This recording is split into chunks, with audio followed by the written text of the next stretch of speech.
Good morning, students. Myself, Dr. T. Ragasudha, Head and Assistant Professor, Department of Microbiology, Government City College, is here with a topic on microbiology of potable and polluted water.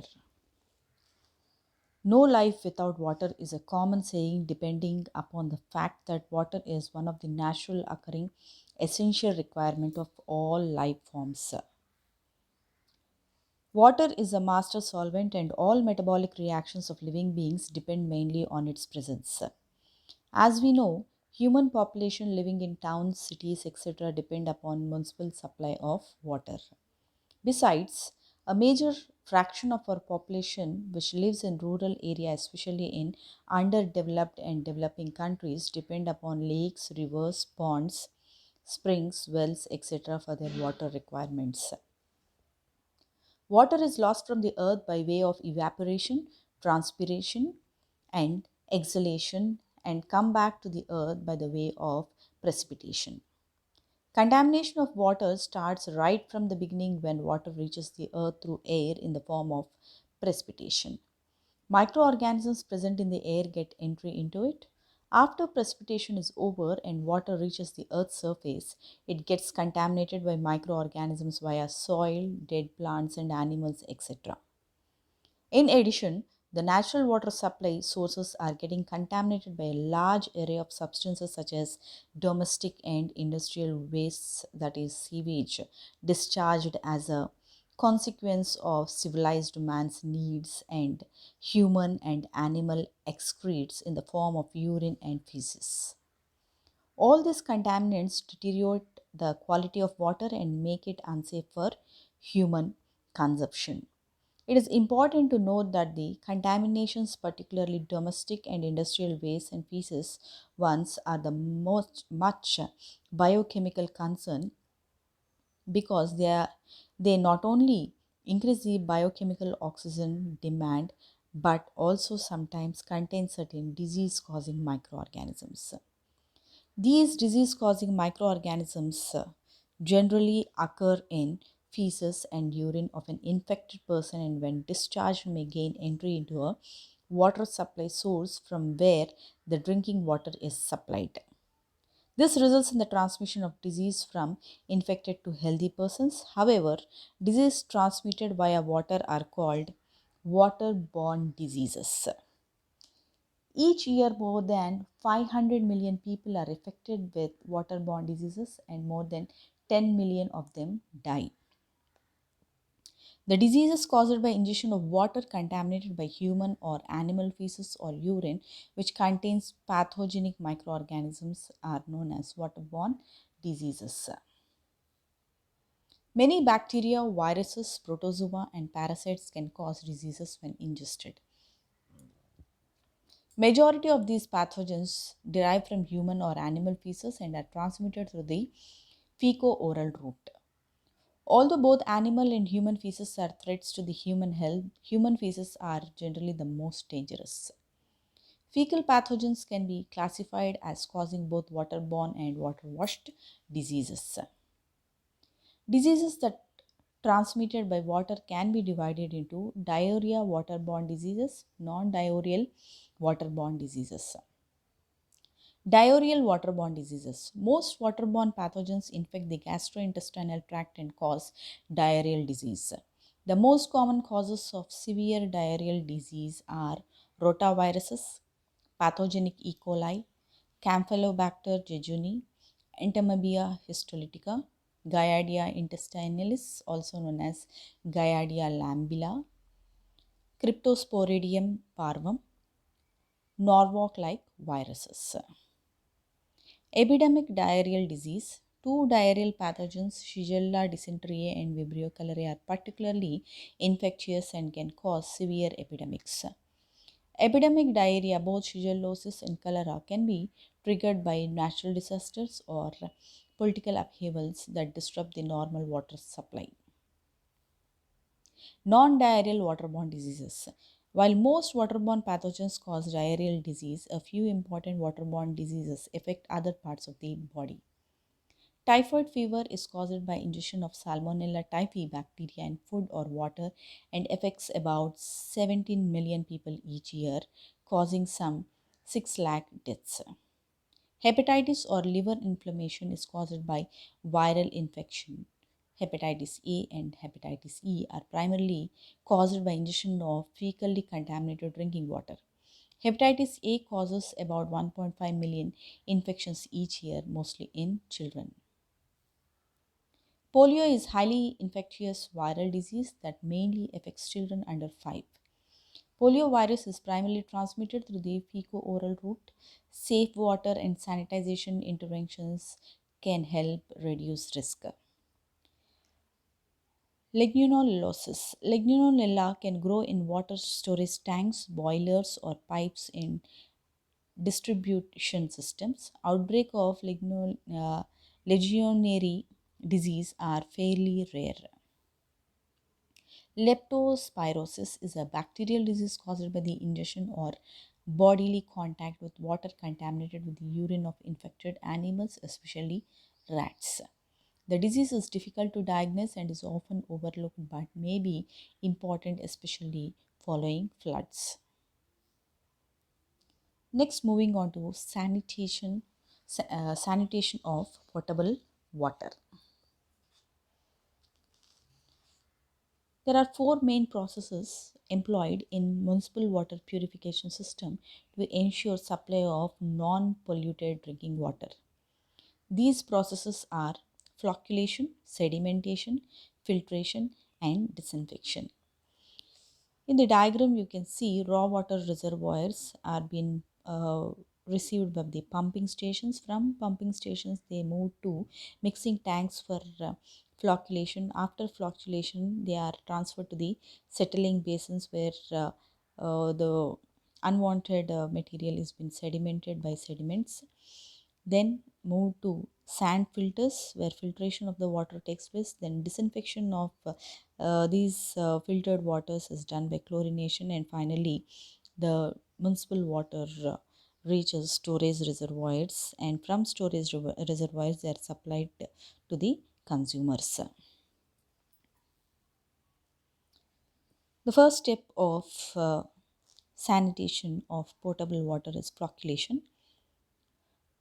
Water after pumping from raw water reservoir or natural sources is collected in large tanks or basins for a sufficient time period to permit large particulate matter to settle down at the bottom.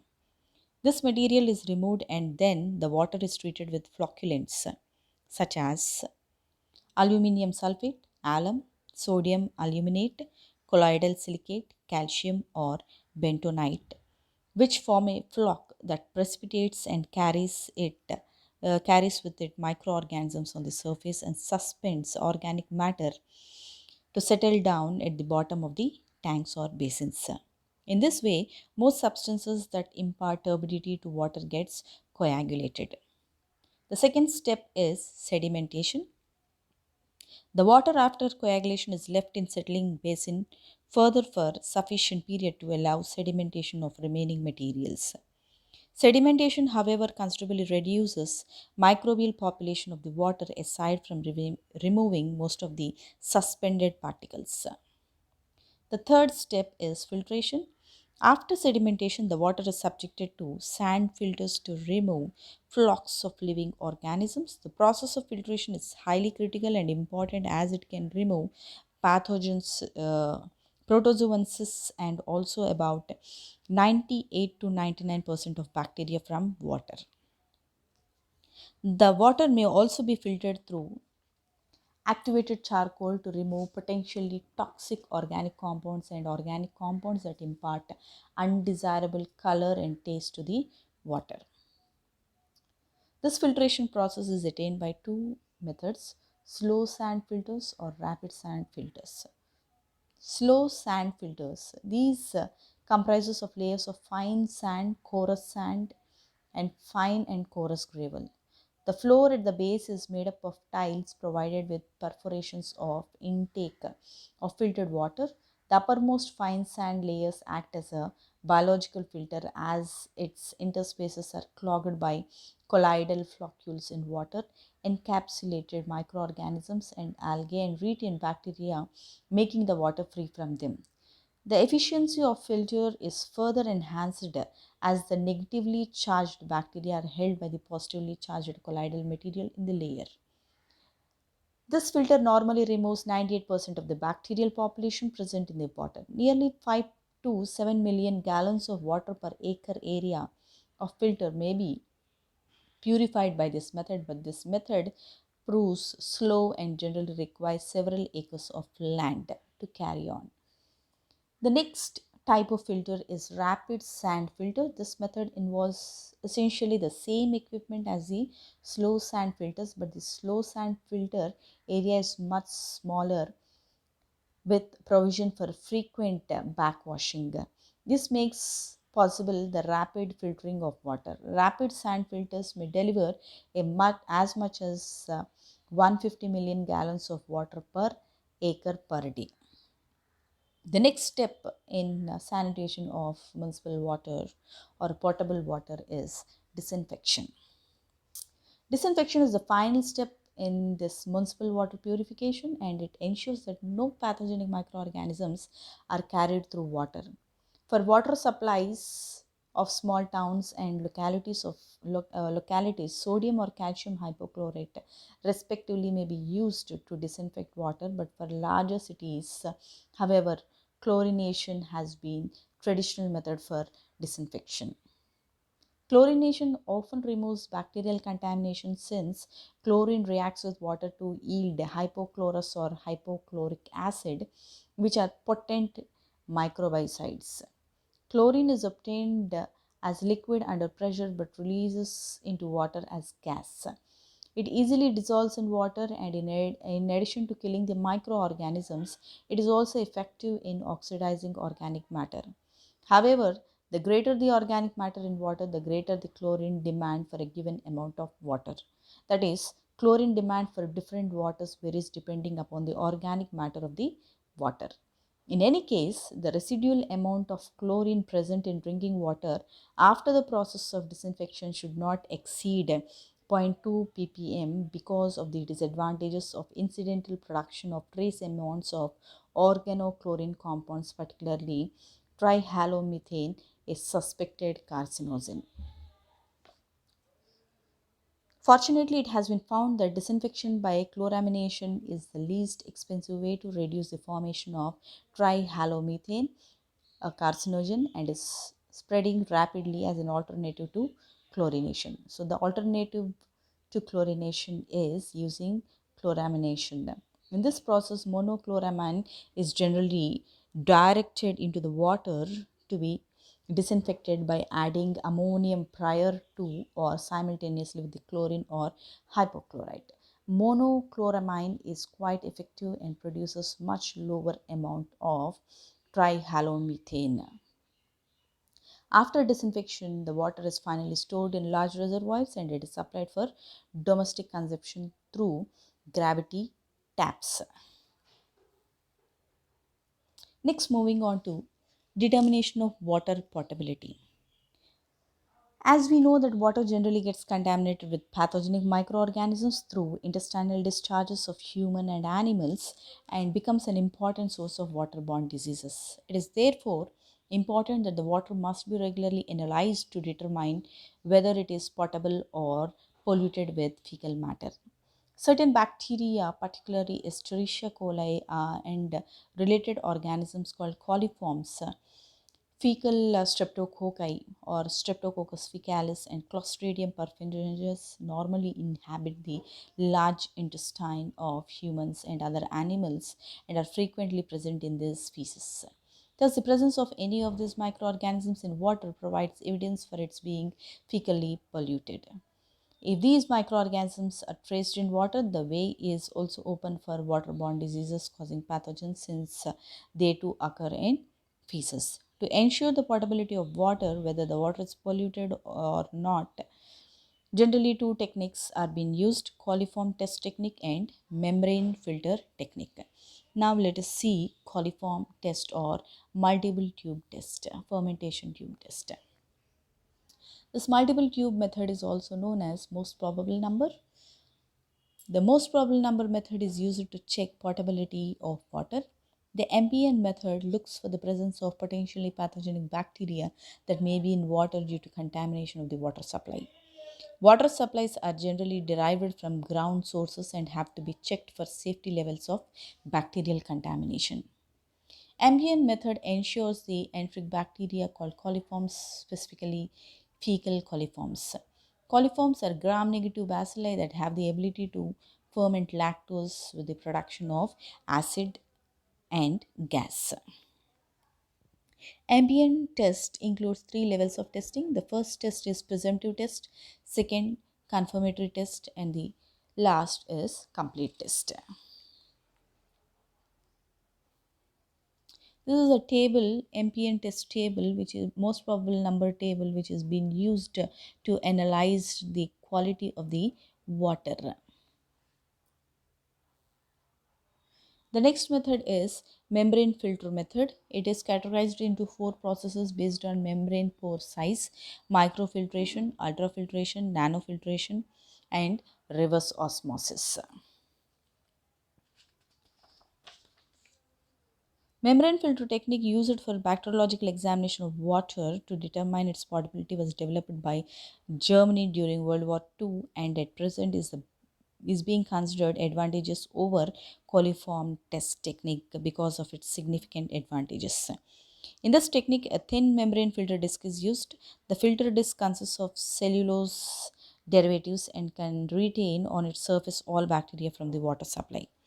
The water is filtered through filter disc and the disc is then transferred with a sterile forceps onto a thin absorbent pad and have been previously been saturated with the appropriate medium endo broth and accommodated with a petri dish. The petri dish containing the absorbent pad and a filter disc is incubated at 37 degrees centigrade for 24 hours.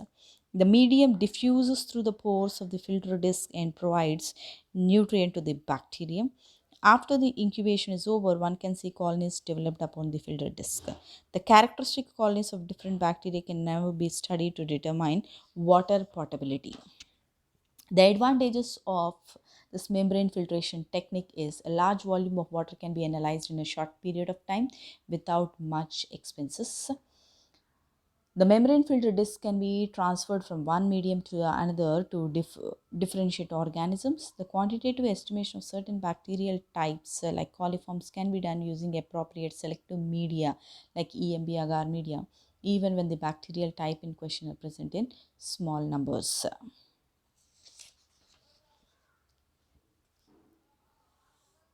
Disadvantages: high turbidity waters limit volume to be sampled.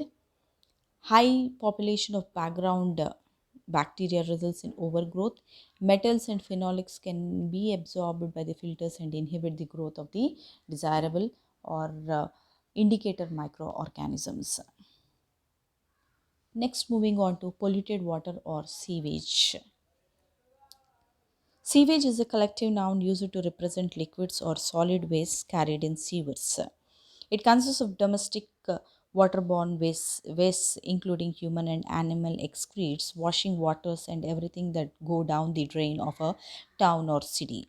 It also consists of industrial waterborne wastes as well as ground surface and atmospheric waters which enter the sewage system. The amount of sewage produced in our country is of the order of 3.61 million cubic meters per day, about 800 million gallons per day. About 30% of the above amount comes from urban areas. It is estimated that only about 20% of one day sewage production of our country is treated and utilized, and the rest 80% still remains untreated and unutilized. The composition of sewage mainly depends upon per capita consumption of water and varies from place to place and season to season. The sewage composition can be studied under following two headings: chemical composition and microbial composition. Chemical composition: chemically, the sewage consists of approximately 99% of water and 1% of inorganic and organic matter in suspended and soluble form. Lignocellulose, cellulose, proteins, fats, and various inorganic particulate matter exists in suspended state, whereas sugars, fatty acids, alcohols, amino acids, and inorganic ions constitute the soluble form. However, on an average, the sewage of towns in our country contain about 350 ppm biodegradable organic matter, 52 ppm nitrogen, 45 ppm potassium, 16 ppm phosphorus. Salts of several heavy metals such as zinc, chromium, nickel, lead, etc., are also present above permissible levels in sewage. The next composition of sewage is microbial composition. The microbial population per milliliter of sewage may vary from a few lakhs to several millions. Various types of microorganisms like microfungi, bacteria, protozoa, collectively called sewage fungus, are known to grow profusely in the sewage. In addition, viruses and many microalgae generally have also been recorded from sewage. Bacteria occurring in sewage are mainly intestinal and soil inhabitants, and their common type are coliform streptococci, clostridium, micrococci, proteus, pseudomonas, and lactobacilli. So, how this sewage is to be treated? Our objective behind the sewage treatment would be to kill the pathogenic microorganism, prevent anoxia, raise the pH to alkaline side, increase photosynthetic rate, reduce organic contents, etc. When these objectives are achieved by the way of treating the sewage, the conditions prevailing in a natural water reservoir are induced in sewage water and the latter can be reused. Municipal sewage treatment system carries out various steps involved. These steps are namely primary or mechanical treatment, secondary or biological treatment, tertiary or final treatment. Primary or mechanical treatment. When the sewage arrives at a sewage treatment plant, it is first subjected to mechanical or physical means via flowing, dilution, and sedimentation to remove its coarse solid materials. The sewage is passed through a series of filters of graded openings and then allowed to flow through the sedimentation unit. Coarse solid materials are concentrated in and collected from sedimentation units. These particulate matters are collectively called as sludge. In the picture, you can see a sludge collected from a sewage unit. Sludge is nothing but a semi-solid slurry that can be produced from a range of industrial processes, from water treatment, wastewater treatment, or on-site sanitation system. The second stage is secondary treatment or biological treatment. It is purely a biological treatment of mechanically treated sewage and concern microbial activity which biodegrades organic substances and oxidizable inorganic compounds. This treatment accomplishes two important phases, namely aerobic phase and anaerobic phase. The aerobic phase consists of aerobic digestion of sludge by various filters called trickle filters or oxidation ponds and activated sludge process, whereas the anaerobic phase is represented by anaerobic digestion of the sludge. In the picture, you can see aerobic digestion by trickling filters. Trickling filters consist of generally 6 to 10 feet deep bed of crushed stone, gravel, slag or similar material. The sewage effluent is sprayed over the surface of the bed. The spraying saturates the effluent with oxygen. The bed surface becomes coated with aerobic microbial flora consisting of microalgae, microfungi, bacteria and protozoa. As the effluent seeps over, the aerobic microbes degrade the organic matter. However, the treated effluent collected at the bottom of the tank is passed to sedimentation tank and like the activated sludge process, the effluent follows tertiary treatment. The aerobic digestion of sewage organic matter in a trickling filter is very slow process. The second type of aerobic phase of secondary treatment is oxidation ponds. Oxidation pond sewage treatment is recommended for small communities in rural areas where suitable and sufficient land is available. Oxidation ponds, also called as lagoons or stabilization ponds, are generally 2 to 5 feet deep, shallow ponds designed to allow direct wind action and algal growth on the sewage effluent. Oxygen supplied from air and produced as a result of algal photosynthesis fulfills biochemical oxygen demand of the sewage effluent and thus helps in maintaining aerobic condition in sewage effluent. In such condition, the aerobic microbes grow rapidly and digest organic matter. Chlorella pyrenoidosa is a common algal representative growing in oxidation ponds. The picture shows a oxidation pond which involves both aerobic and anaerobic process.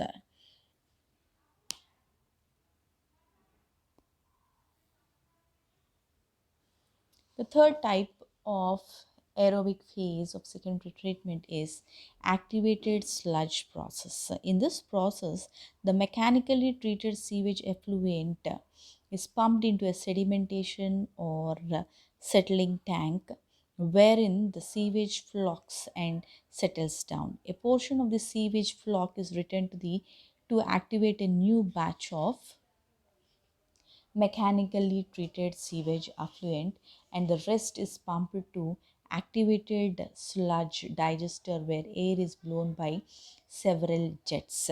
In the picture, you can see the aeration tank. Aeration tank is the place where the activated sludge digester is being pumped.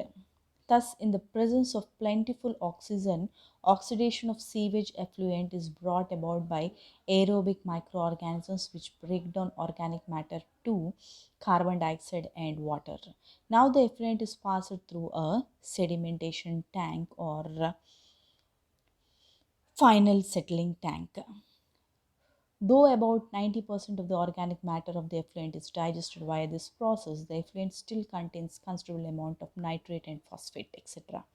It is therefore not safe to discharge effluent at this stage into a large body of water, as both nitrate and phosphate can cause eutrophication. Now, the effluent which looks clear at this stage is subjected to tertiary or final treatment for further purification. In the picture, we can see two tanks. The first tank is the aeration tank where air is sent by several jets into this tank for aerobic digestion of the effluent, and after treatment this effluent is transferred to the final settling tank where you can see the water appears to be clear and all the organic matter is being sedimented at the base of the tank. Anaerobic phase of secondary treatment. The sludge collected after primary treatment of sewage is subjected to anaerobic digestion in separate tank designed especially for the purpose. Since anaerobic condition prevails in this tank, the anaerobic microbes bring about digestion of the organic matter by degrading them to soluble substances and gaseous products. This gas mixture, which comprises of methane of 60 to 70%, carbon dioxide of 20 to 30%, and small amounts of hydrogen and nitrogen are been present in this mixture, is used for operating power for the sewage plant or as a fuel. Recently, Municipal Corporation of Delhi has started supplying this gas mixture to about 10,000 people for cooking purpose.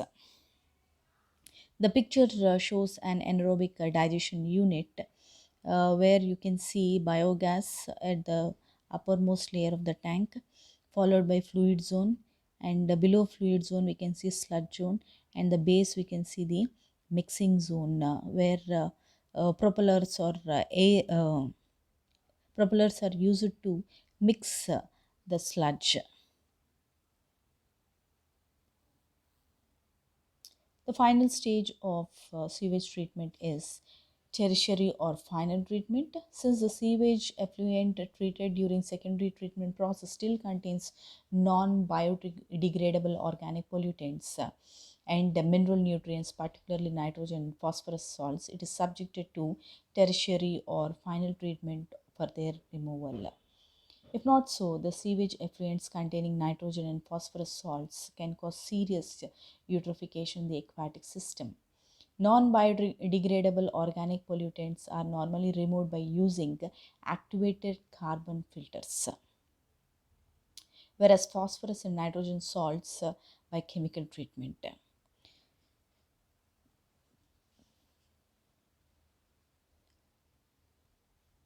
Phosphorus salts are precipitated by liming, and the nitrogen present mainly as ammonia is removed by volatilization or vigorous aeration at elevated temperature at a high pH. These treatments results in high quality effluent which does not cause eutrophication. The final step of tertiary treatment is disinfection, which is commonly accomplished by chlorination using either sodium or calcium hypochlorite, respectively, or chlorine. Now, the effluent is a clean water and it is considered microbiologically safe even for human consumption. Thank you.